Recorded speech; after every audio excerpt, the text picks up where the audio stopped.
Hi friends, வாங்க வணக்கம். First of all அனைவருக்கும் ஆயுத பூஜை, சரஸ்வதி பூஜை மற்றும் விஜயதசமி நல்வாழ்த்துக்கள். எல்லாரும் நல்லபடியாக சிறப்பாக கொண்டாடி இருப்பீங்கன்னு நம்புகிறேன். அண்ட் இன்னைக்கு நம்ம வந்து பார்த்துருக்கிற படம் வந்து பார்த்தீங்கன்னா காந்தாரா சாப்டர் 1 த லெஜெண்ட் அப்படிங்கிற படம்.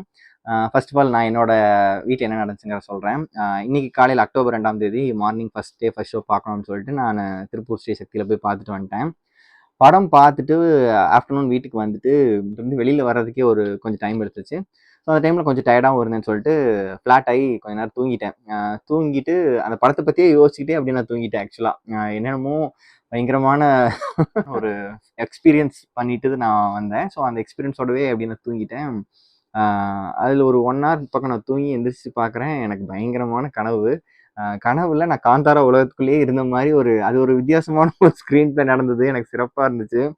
அது என்ன கனவுன்னு எனக்கு எக்ஸ்பிளைன் பண்ண தெரியல. பட் ஆனால் அது ஒரு சூப்பரான ஒரு எக்ஸ்பீரியன்ஸாக இருந்துச்சு. நானே அவங்களோட வந்து ஒரு போரில் போகிற மாதிரியும், குதிரையில் போகிற மாதிரி, அந்த காட்டுக்குள்ள இருக்கிற மாதிரிலாம் நல்ல ஒரு ஃபீல் கொடுத்துச்சு. எதுக்காக நான் இதை சொல்கிறேன் அப்படின்னா, அந்த அளவுக்கு எனக்கு வந்து அந்த படம் ஒரு ஒரு பயங்கரமான ஒரு எக்ஸ்பீரியன்ஸ் கொடுத்துச்சு.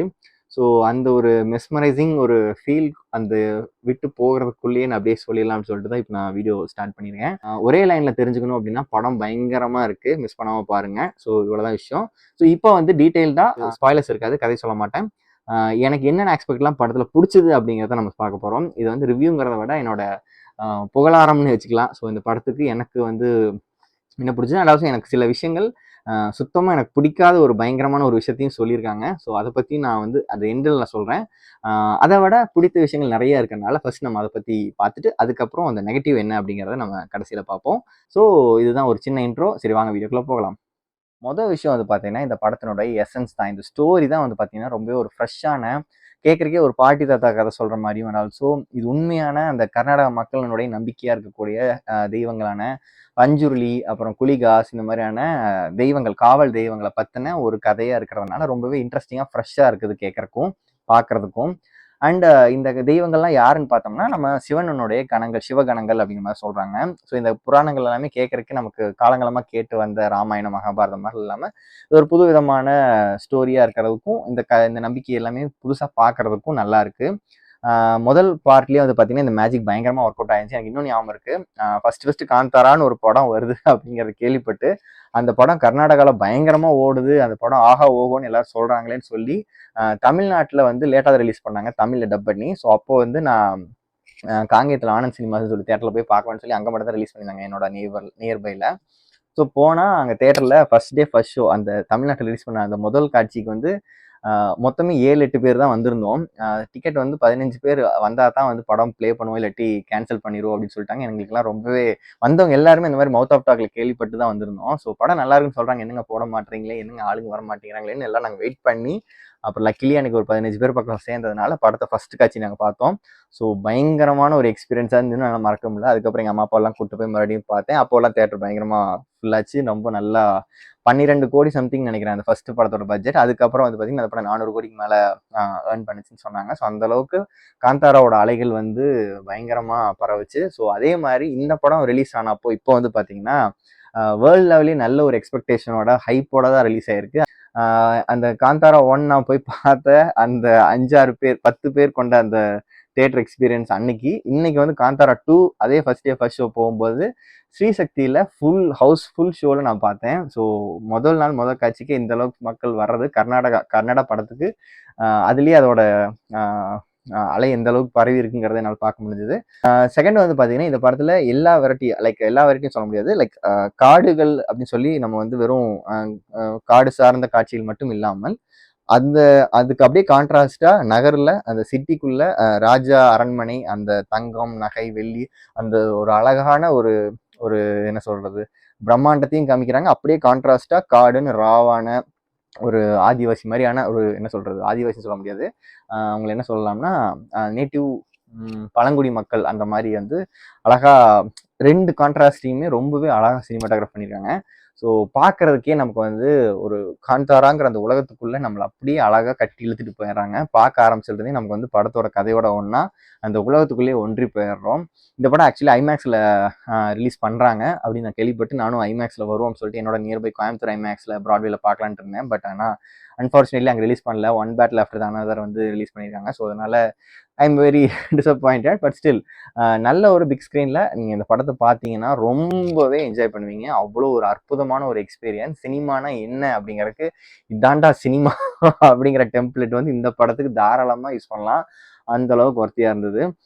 நெக்ஸ்ட் வந்து பார்த்தீங்கன்னா சவுண்ட் எஃபெக்ட்டுமே வந்து பார்த்தீங்கன்னா சூப்பராக இருந்தது. ஸ்டார்டிங் எழுத்து போட ஆரம்பிக்கும் போதே ஒரு உடுக்க சவுண்ட் மாதிரி உருட்ட ஆரம்பிச்சிடறாங்க.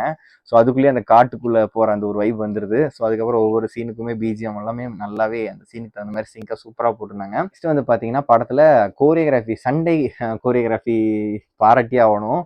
ஒரு 4-5 ஐகானிக் ஃபைட் சீன் இருக்குது. ஸோ எல்லாத்துலேயுமே வந்து பார்த்தீங்கன்னா யூனிக்காக நல்லா இருக்குது. கொஞ்சம் லென்த்தியாக போனாலுமே அதை நமக்கு ரொம்ப போர் அடிக்காமல் அந்த சீனையே நம்ம ரசித்து பார்க்குற அளவுக்கு நல்லாவே சூப்பராக கோரியோகிராஃப் பண்ணியிருந்தாங்க. ரிஷப் ஷெட்டி அவருடைய ஃபர்ஸ்ட் பார்ட்ல இருந்தோட இதில் வந்து கதையை 10 மடங்கு ஏற்றினாரு. அதே மாதிரி அவரோட பாடியும் பயங்கரமாக ஃபிசிக்கே பயங்கரமாக மெஜஸ்டிக்காக இருந்தார். ஸோ அதனால அவர் என்ன பண்ணாலுமே அவர் வந்து ஒரு சிலலாம் வந்து பார்த்தீங்கன்னா அந்த இரும்பு கதவே உடைக்கிற மாதிரிலாம் லைக் அந்த மாதிரிலாம் ரொம்ப புஜபல பலாக்கிரம சம்திங் லைக் தட் சொல்லுவாங்க பார்த்தீங்களா. அந்த அளவுக்கு ஒரு ஸ்ட்ராங்கான பர்சனாக வந்து நமக்கு ரெப்ரசென்ட் பண்ணுறாங்க. அதே மாதிரி அவரோட ஃபிசிக்கும் அது நம்ம வந்து கன்வின்சிங்காக இருந்துச்சு.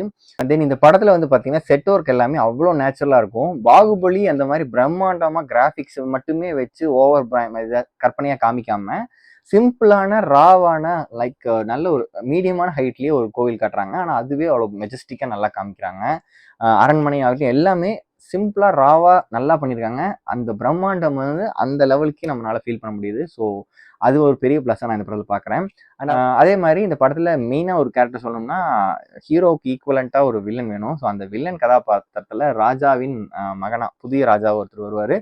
ஸோ அவரோட பர்ஃபார்மன்ஸுமே ஆக்டாக இருந்துச்சு. அந்த கேரக்டருக்கு தேவையான அளவுக்கு நல்லா நடிச்சிருந்தாரு. நமக்கே வந்து பார்க்கும்போது ஒரு பிடிக்காத ஒரு வைப் கொடுக்குறாரு. ஸோ அந்த அளவுக்கு நல்லா பர்ஃபார்ம் பண்ணியிருந்தாரு. அந்த கேரக்டருக்கு அடுத்து வந்து யார் வரப்போறா, ஸோ அது ஒரு விதமாக போகும். ஸோ அதுக்குமே நல்ல ஒரு ஸ்க்ரீன் பிளே எழுதி சூப்பராக கொண்டு போயிருந்தாங்க. இந்த படத்தில் வந்து மெயினாக நிறைய விலங்குகள் வரும். எனக்கு பர்சனலாக விலங்குகள்னால் ரொம்ப பிடிக்கும். இன்னும் ஞாபகம் எனக்கு சின்ன வயசுலேயே வந்து பார்த்தீங்கன்னா நான் ஸ்கூல் படிக்கும்போது ஹோம்ஒர்க்லாம் பண்ண வைக்கணும்னா எங்கள் அம்மா அப்பா வந்து ஒரு கேம் விளையாடுவாங்க. எப்படின்னா என்ன ஒரு ப்ளே பண்ணுவாங்க. இன்னைக்கு நான் இந்த ஹோம்ஒர்க் இந்த டைமில் முடிச்சிட்டேன்னா நைட்டு 9 மணிக்கு சர்க்கஸ் படம் ஒன்று டிவியில் போடுவாங்க, நான் பார்க்க வைப்பேன் அப்படின்னு சொல்லுவாங்க. அப்போ வந்து நான் அபூர்வ சகோதரர்கள் படம் வந்து அப்படி பார்த்தேன். அதில் வந்து நிறையா சர்க்கஸ் கேரக்டர்ஸ் இந்த விலங்குகள்லாம் காமிப்பாங்கன்னு சொல்லிட்டு நான் அதை பார்க்கணுன்னே சீக்கிரமாக ஹோம்ஒர்க் முடிப்பேன். அந்த ஸோ அப்படிப்பட்ட எனக்கு வந்து இந்த படத்தில் நிறைய அனிமல்ஸை வச்சு கனெக்ட் பண்ணது வந்து எனக்கு ரொம்ப பிடிச்சது. ஸ்க்ரீனில் பார்க்கும்போது ரொம்ப நல்லா இருந்தது. அந்த அனிமல்ஸ் எல்லாமே விஎஃப்எக்ஸில் அவ்வளோ சூப்பராக பண்ணியிருக்காங்க. குறிப்பாக சொல்லணும்னா ஒரு புலியோட விஎஃப்எக்ஸ் பண்ணியிருக்காங்க. அவ்வளோ சூப்பராக இருந்தது. அந்த ஒரிஜினல் புலியோட மெஜஸ்டிக்காக சூப்பராக இருந்ததுன்னு தான் நான் சொல்லணும். பைசன் ஆகட்டும், அப்புறம் வந்து ஒரு குதிரை வந்து யூஸ் பண்ணியிருக்காங்க. அந்த குதிரை வந்து நேச்சுரலான ஒயிட் குதிரை சீன் வரும். அந்த சீன் எனக்கு ஆச்சரியமா இருக்குது. முன்ன காலத்துலலாம் வந்து ப்ளூ கிராஸ் அந்த மாதிரி பெருசாக அவங்க ஒன்றும் கன்ஸ்ட்ரெயின் பண்ண மாட்டாங்க. அதனால் விலங்குகளை வந்து நல்லா யூஸ் பண்ணாங்க. இப்போ வந்து நிறைய ப்ளூ கிராஸ் கன்ஸ்ட்ரெயின்லாம் வந்ததுனால விலங்குகள்னாலே மோஸ்ட்லி விஎஃப்எக்ஸ் தான். பட் ஆனால் இந்த ஒயிட் ஹார்ஸ் சீன் மட்டும் எப்படி இவங்க எடுத்தாங்க அப்படிங்கிறது எனக்கு ஆச்சரியமா இருந்துச்சு. உண்மையாலுமே ஒரு ஸ்ட்ரீட்குள்ளே வந்து ராஜ வீதிக்குள்ளே வந்து ஓடுற மாதிரி காமிச்சிருப்பாங்க. ஸோ அது எனக்கு ஆச்சரியமா இருந்துச்சு. அது வந்து குதிரையே உண்மையாலுமே ஓடுது. அந்த டைமில் யாருக்கும் எதுவும் ஆபத்தாகாமல் இருக்கணும், குதிரைக்கு எதுவும் ஆயிடக்கூடாது, ஏதாவது ஆச்சா இல்லையான்னு எனக்கு தெரியல. ஆனால் அவ்வளோ ராவாக எடுத்திருந்தாங்க. அதே மாதிரி நிறையா லைக் இன்னும் வந்து பார்த்தீங்கன்னா தேவாங்கல்னு சொல்லி ஒரு புது அந்த விலங்கு அதிகமாக நம்ம படங்களில் பார்த்துருக்க மாட்டோம், தமிழ் படங்கள் மெயினாக. ஸோ தேவாங்கங்களை பயன்படுத்தின விதம், ஸோ அது எல்லாமே வந்து பார்த்தீங்கன்னா ஓவராக இருக்கும், ட்ரமாட்டிக்காக இருக்கும். பட் ஆனால் அது வந்து நம்புற மாதிரி இருக்கும். அந்தளவுக்கு விஎஃப்எக்ஸ் ஒர்க்லாம் சூப்பராக இருந்துச்சு. ஸோ அதனால் அதையும் சொல்லி ஆகணும். இன்னொன்று அந்த நான் சொன்ன அந்த ராஜ வீதியிலே வந்து பார்த்தீங்கன்னா ஒரு தேர் சீன் வரும். அந்த தேர் சீன் வந்து நான் என்னெல்லாம் சொல்ல, அந்த சேரியட் சீன் வந்து பாருங்களேன், அவ்வளோ சூப்பராக இருந்தது. அது ஒரு உண்மையாலே ஒரு ஹாலிவுட் படம் பார்க்குற ஒரு ஃபீல் கொடுத்தது எனக்கு. பைரட்ஸ் ஆஃப் த கரீபியன் படத்துலலாம் வந்து பார்த்தீங்கன்னா இந்த மாதிரிலாம் சீன் வைப்பாங்க. லைக் வந்து பார்த்தீங்கன்னா நம்மளோட ஜாக் ஸ்பேரோ வந்து ஒரு ஸ்ட்ரீட்டில் ஓடுற மாதிரி. So adventure of the Tintin படம் பார்த்துருந்தவங்களுக்கு தெரியும். ஸோ அதுலேயுமே வந்து பார்த்தீங்கன்னா ஒரு ஸ்லோப்பில் ஒரு சீன் வச்சிருப்பாங்க. ஸோ அது வந்து அனிமேஷன். அந்த அனிமேஷன் ஒர்க் சூப்பராக இருக்கும். பட் ஆனால் இது ரியலிஸ்டிக்லேயே உண்மையாலுமே கதாபாத்திரங்களை வச்சு ரியல் லைஃப்பில் எடுக்கிறப்போ அவ்வளோ நல்லா பண்ணியிருந்தாங்க. செட் ப்ராப்பர்ட்டி எல்லாமே வந்து அந்த பள்ளத்தில் வர மாதிரி அந்த ஸ்பாட் எப்படி பிடிச்சி அந்த தேர் சீன் வந்து எடுத்தாங்கிறதே ரொம்ப ஆச்சரியமாக இருந்தது. ரொம்ப ரொம்ப கஷ்டமான வேலை. ஸோ இந்த காந்தாரா படம் வந்தப்பவே வந்து பார்த்தீங்கன்னா எடுக்கிறப்பவே வந்து நிறைய அசம்பாவிதங்கள் நடந்துச்சு, உயிர் சேதங்கள் ஆச்சுலாம் சொல்லி அது ஒரு பரபரப்பு ஏற்படுத்துச்சு. ஸோ இப்போ இந்த படம் பார்த்து முடிச்சக்கப்போ தான் புரியுது ஏன் அப்படி நடந்துச்சுன்னு. ஏன்னா இவங்க எடுத்திருக்கிற அந்த லொக்கேஷன் எல்லாமே பார்த்தீங்கன்னா அவ்வளோ ரிஸ்கியான, அவ்வளோ என்ன சொல்கிறது, ஆபத்தான, பயங்கர கஷ்டமான வேலைகள் தான் பார்த்துருக்காங்க. ஸோ அவ்வளோ கஷ்டப்பட்டு ஒரு அற்புதமான ஒரு படைப்பு வந்து அவங்க கொடுத்துருக்காங்க. கண்டிப்பாக அவங்களோட வேலைப்பாடு என்ன அப்படிங்கிறத படத்தில் ஒவ்வொரு சீன்லையுமே நம்மளால் உணர முடியுது. அந்த அளவுக்கு சூப்பராக பண்ணியிருந்தாங்க. எனக்கு வந்து நான் ஒவ்வொரு சீனையுமே ரசிச்சு அவ்வளோ என்ஜாய் பண்ணி பார்த்தேன். Very very satisfied. ஆக்சுவலாக ஒரு படமாக இதை வந்து பிரித்து மேய்ஞ்சு பார்த்தோம் அப்படின்னு பார்த்தீங்கன்னா, இன்ட்ரோ சீனும் சூப்பராக இருந்தது. ப்ரீ இன்ட்ரோவலில் ஒரு நச்சுன்னு ஒரு சீனை வச்சு நம்ம இன்ட்ரோல் தட்டிவிட்டாங்க. இன்டர்வல் முடிஞ்சோனையுமே ப்ரீ கிளைமேட்டிக் சீன் மாதிரி ஒரு கிளைமேக்ஸ் மாதிரியே ப்ராப்பரான ஒரு கிளைமேக்ஸ் மாதிரியே செம்ம சீன் ஒன்று வச்சுருந்தாங்க.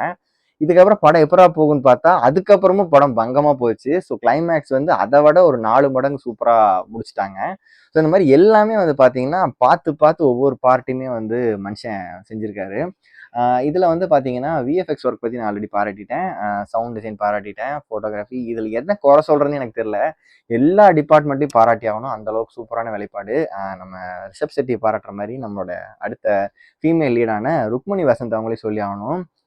தேவதை மாதிரி காமிச்சிருக்காங்க. அவங்க உண்மையான தேவதை மாதிரி தான் இருந்தாங்க எல்லா படத்துலையுமே. மதராசிலேயே நம்ம பார்த்துருக்கோம். இந்த படத்துக்கு தேவையான கேரக்டர், பக்காவான ஒரு கேஸ்டிங். கனகவதி அப்படிங்கிற ரோலில் வந்து சூப்பராக போட்டிருக்காங்க.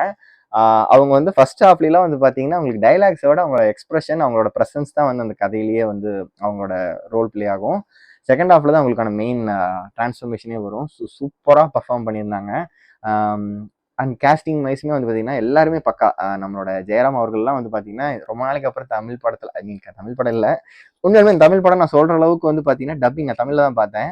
தமிழ் படம் மாதிரியே இருந்துச்சு. டப்பிங் பண்ண படம் மாதிரி எங்கேயுமே நமக்கு ஃபீலே ஆகலை. ஹீரோவுக்கு வந்து பார்த்தீங்கன்னா நம்மளோட மணிகண்டன், குட் நைட் படத்தினுடைய ஹீரோவான மணிகண்டன் தான் வந்து டப் பண்ணியிருக்காரு. பட் ஆனால் அது படம் பார்க்கும்போது நமக்கு அவரோட குரலுங்கிறத ஃபீலே வரல. ரிஷப் செட்டி அவருடைய குரல் கேட்குற மாதிரி தான் இருந்துச்சு. ஸோ அந்தளவுக்கு ப்ராப்பரான ஒரு தமிழ் படம் பார்த்து ஒரு ஃபீல் கொடுத்துச்சு. அண்ட் இதில் வந்து நம்ம ஜெயராம் அவரோட நடிப்பும் கரெக்டாக சூப்பராக இருந்துச்சு. அவர் வந்து எனக்கு படம் ஃபுல்லாக பார்க்குறக்கும் எனக்கு பர்சனலி அவர் ரொம்ப பிடிக்கும். ஃபர்ஸ்ட் பார்ட்டில் வந்து பார்த்தீங்கன்னா மெயினாக அவங்க வந்து அந்த மேக்கப் மட்டும் போட்டு கதைகளை வந்து சொல்கிற மாதிரி இருக்கும். இதில் வந்து கொஞ்சம் ஓவர்னு சொல்ல மாட்டேன், அடுத்த லெவல் கொண்டு போகணும்னு சொல்லிட்டு நல்ல ஒரு மித்தாலஜிக்கல் ப்ளஸ் ஃபேண்டசி க்ரீச்சர்ஸ் எல்லாம் உள்ள கொண்டாடுற மாதிரி ட்ரை பண்ணியிருந்தாங்க. ஸோ அந்த அந்த மெர்ஜுமே வந்து பார்த்தீங்கன்னா எனக்கு ரொம்பவே பிடிச்சது. ரொம்ப சாட்டிஸ்ஃபைங்காக இருந்துச்சு. இன்னும் குழந்தைங்கலாம் பார்க்கும்போது ரொம்ப என்ஜாய் பண்ணி பார்ப்பாங்க. பெரியவங்களுக்குமே வந்து பார்த்தீங்கன்னா கூஸ் பம்ப்ஸ் படத்தில் கூஸ் பம்ப்ஸ் எங்கடான்னு கேட்டிங்கன்னா கூஸ் பம்ப்ஸில் படம் எங்கன்னு தான் கேட்கணும். அந்தளவுக்கு வந்து பார்த்தீங்கன்னா படம் ஃபுல்லாக நிறைய ஃபுல்லான்னு சொல்ல முடியாது, செகண்ட் ஹாஃப்ல மேஜராக நிறைய சீன்ஸ் கூஸ் பம்ப்ஸ் இருந்துச்சு. ஃபர்ஸ்ட் ஹாஃப்ல ப்ரீ இன்ட்ரோலாம் பயங்கர கூஸ் பம்பான மொமெண்ட் எனக்கு ரொம்பவே பிடிச்சது. மெயினாக அதில் வந்து ஒரு சீனில் வந்து பார்த்தீங்கன்னா லாஸ்ட் பார்ட்டில் வந்து பார்த்தீங்கன்னா அவரோட கிளைமேக்ஸ், அவரோட அந்த டிரான்ஸ்ஃபர்மேஷன், குளிகா அந்த சாமி உள்ளே வந்து அவர் போடுற ஃபைட் சீன் வந்து எல்லாருமே பிரமிச்சு பார்த்தோம். ஸோ அதுக்கே ஆஸ்கர் கொடுத்துருக்கணும் அப்படிங்கிற அளவுக்கு நான் வந்து நல்லா பயங்கரமாக என்ஜாய் பண்ணி பார்த்தேன். இவர் குடுற ஆஸ்கரை ட்ரம்ப் அப்படிங்கிற மாதிரி தான் நான் வந்து ஃபீல் பண்ணேன் ஃபர்ஸ்ட் பார்ட் பார்த்தப்போ. அதே மாதிரி இந்த படத்தில் அதை விட 3 மடங்கு எச்சா கொடுக்கணும்னு சொல்லிட்டு நிறைய ட்ரை பண்ணியிருந்தாரு. குளிகாலே வெரைட்டிலாம் காமிப்பாங்க. ஸோ அதெல்லாமே நான் மறந்துட்டேன். செம்மையாக இருந்துச்சு பர்ஃபார்மன்ஸு. இந்த படத்தில் இன்னொரு முக்கியமானது வந்து பார்த்தீங்கன்னா அந்த கும்பாபிஷேகம்னு ஒரு சீன் வரும். அந்த கும்பாபிஷேகம் வந்து ஒரு பாட்டு மாண்டேஜாக வரும். ரியல் ஆத்தென்டிக் ஒரு கும்பாபிஷேகத்துக்கு நம்மளே கூட இருந்து அந்த கும்பாபிஷேகத்தை முடிச்சு சாமி கும்பிட்டு வர்ற ஒரு தரிசனத்தை வந்து நமக்கு கொடுத்துட்றாங்க. அவ்வளோ அழகா இருந்தது. அந்த பிரம்மாண்டம் வந்து பார்த்தீங்கன்னா பாகுபலி, நான் திரும்ப நம்ம ஏன் பாகுபலினா பாகுபலியோட கம்பேர் பண்ணாமல் எந்த ஒரு மெஜஸ்டிக்கான நல்ல படங்களையும் நம்மளால விட முடியாது. அந்த அளவுக்கு வந்து பாகுபலி உட்காந்துருச்சு. ஸோ இந்த படம் வந்து பார்த்தீங்கன்னா அதுல 1000 பேர் உட்காந்துருப்பாங்க, 1000 மயிலாட்டம் 1000 ஒயிலாட்டம்னு பயங்கரமா பிரம்மாண்டமா காமிச்சிருப்பாரு நம்ம ராஜமௌழி அவர்கள். ஆனா இந்த படத்துல சிம்பிளா ராவா நேச்சுரலா உண்மையாலுமே ஒரு ராஜா இருந்தாங்கன்னா என்ன பண்ணிருப்பாங்க, இவ்வளவுதான் இந்த அளவுக்கு தான் பண்ணிருப்பாங்கிறத அவ்வளவு நல்லா பிரம்மாண்டத்தை வந்து நம்மளால உணர்ற அளவுக்கு நல்லா பண்ணியிருந்தாங்க. அந்த நடன காட்சி ஆகட்டும், அவரோட அந்த ட்ரம்ஸ் அடிக்கிற சீன் ஆகட்டும், ருக்மணி ஆட இவர் ட்ரம்ஸ் அடிக்க அந்த சீனே அப்படியே கண்கொள்ளா காட்சி. கடைசியில நம்மளோட சிவ தரிசனம் ஓம் நமச்சிவாயா அப்படின்னு சொல்லிட்டு உண்மையாலுமே சாமிக்கு ஆராதனை காட்டும் போது தியேட்டர்ல கூட உட்காந்து எங்க அம்மா எல்லாருமே இந்த சாமி தரிசனம் பார்க்குற ஒரு கோயில் இருக்கிற ஒரு ஃபீலுக்கு வந்துட்டாங்க. ஸோ ரொம்ப ரொம்ப நல்லா பண்ணியிருந்தாங்க. அது வந்து மாண்டேஜோட ஷார்ட்டாக கிறிஸ்பாக சூப்பராக முடிச்சிருந்தாங்க. இது எதையுமே நான் வந்து கதையை ரிவீல் பண்ணல.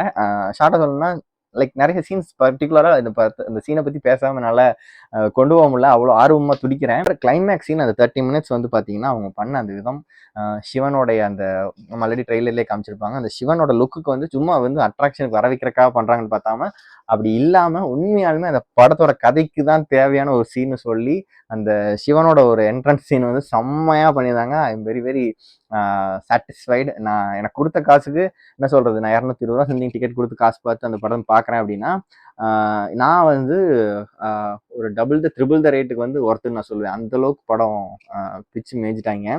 ஸோ கண்டிப்பாக இந்த படம் வந்து நீங்கள் தேட்டரில் போய் தாராளமாக தேட்டரில் தான் பார்க்கணும் இந்த படத்தை. நீங்கள் ஓடிடியில் அன்றைக்கி நான் காந்தாரா 1 படமே பார்த்துட்டு நான் எனக்கு எந்த அளவுக்கு என்ஜாய் பண்ணேன்னு சொன்னேனோ, அதுக்கப்புறம் வந்து பார்த்தா சில ஃப்ரெண்ட்ஸ் எல்லாம் ஒரு 2-3 மாதம் கழிச்சு பார்த்துட்டு ஓடிடியில் இந்த படம் அவ்வளோ நல்லா இல்லையே அப்படிங்கிற மாதிரி ஒரு சிலர் நான் பேசுகிறத கேள்விப்பட்டேன்.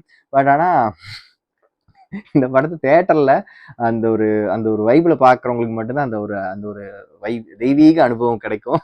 ஸோ அதுதான் நான் சொல்கிறேன், தேட்டரில் மிஸ் பண்ணாமல் பாருங்கள். அதே மாதிரி இந்த ஓவர் ஹைப்பில் நான் இப்போ இவ்வளோலாம் கொடுக்குறேன்ல, நீங்கள் வந்து சிலர் நினைக்கலாம் லைக் இவ்வளோ ஹைப் கொடுக்குறீங்களே அவ்வளோ ஒன்றும் இல்லையே அப்படின்னு கூட சிலர் நினைக்கலாம். இந்த ஓவர் ஹைப்பும் வந்து படத்துக்காக அதுதான். ஸோ நான் சொல்கிறதெல்லாம் நிதானமாக ரிலாக்ஸாக எடுத்துகிட்டு படத்தை போய் பாருங்க. ஒன்றுமே எக்ஸ்பெக்ட்லாம் பண்ணாதீங்க, சிம்பிளாக போய் பாருங்க. ஒரு படம் கொடுத்த காசுக்கு ஒர்த்தா இருக்குமா, அதுதான் உங்கள் மெயின் கேள்வியாக இருக்கும். ஒர்த்தா இருக்கும், அவ்வளோதான் பதில். ஸோ இதை மட்டும் நம்பிட்டு போங்க. ஆஹா ஓ அதெல்லாம் கேட்க வேணாம். போய் பார்த்துட்டு நீங்களே வந்து உங்களோட ஃபீல் என்னங்கிறத முடிஞ்சால் நம்ம கமெண்ட்டில் கூட சொல்லுங்கள். வேறு அந்த மாதிரி எதிர்பார்க்குறவங்களுக்கு இந்த படம் ஆல்ரெடி பார்த்துருந்தீங்கன்னா உங்கள் கமெண்ட் சொல்லுங்கள். சரி ஓகே, இதை விட மெயினான இன்னொரு விஷயம் நான் சொல்லி ஆகணும். இந்த படத்தில் நெகட்டிவ்னு சொல்லி நான் ஒன்று சொன்னேன் பார்த்தீங்களா, அந்த ஒரு விஷயம் எனக்கு பெருசாக சுத்தமாக ஒரு பெரிய ஒரு கோவத்தை கொடுத்த ஒரு சீன் எனக்கு என்னன்னா, எல்லாமே நல்லா பண்ணியிருக்காங்க. நல்ல ஒரு சூப்பரான ஒரு கருத்து, நல்ல ஒரு கதை, இந்த காட்டுவாசி மக்கள், அந்த மக்களுடைய வாழ்வாதாரம், அந்த குடி எப்படி வளர்றது, அந்த துரோகம் என்ன, எல்லாமே சூப்பராக சொல்கிறாங்க. ரைட்டு. இந்த படம் ஃபர்ஸ்ட் பார்ட்லேயே எந்த அளவுக்கு உலக லெவலில் ரீச் ஆச்சுங்கிறதும் எல்லாருமே பார்த்தோம். இந்த படத்துக்கான எதிர்பார்ப்பும் பயங்கரமாக இருக்குங்கிறப்போ இதுலையாவதுன்ட்டு இல்லை, இதில் கண்டிப்பாக இன்னும் கொஞ்சம் அவங்களுக்கு அந்த ஒரு பொறுப்புணர்ச்சி வேணும்னு நான் நினைச்சேன். அதுல ஒரு சின்ன விஷயம் என்னன்னா, இது வந்து ஒரு மெயின் கேரக்டரோட ஃப்ளா கிடையாது, ஒரு சைடு கேரக்டரை காமிச்சிருப்பாங்க அந்த காமெடியன் ஒருத்தர். ஸோ அவரோட ட்ராக் வந்து டபுள் மீனிங் ஜோக்ஸ் மாதிரி வைக்கணும்னு சொல்லி ட்ரை பண்ணாங்க. அதெல்லாம் கூட ஓகே ஃபைன், லீவ் இட். ஆனால் அதுல வந்து அஃபேருங்கிற ஒரு விஷயத்த வந்து ரொம்ப நார்மலைஸ் பண்ண மாதிரி எனக்கு காமிச்ச வகை எனக்கு சுத்தமாக பிடிக்கல. அவருக்கு வந்து ஒரு ஒய்ஃப் மட்டும், என்னோட ஒய்ஃப் இருப்பா, என் ஒய்ஃப் கூட அப்படின்னு சொல்லி அந்த ஒய்ஃபை காமிக்கிற மாதிரியோ இல்லை ஒய்ஃப் கூடவே சுற்றுற மாதிரி அப்படி காமிச்சிருந்தாங்கன்னா கூட அந்த சீன் ஒன்று பெரிய அதே டபுள் மீனிங் ஜோக்ஸ் நீங்கள் வச்சிருக்கலாம்.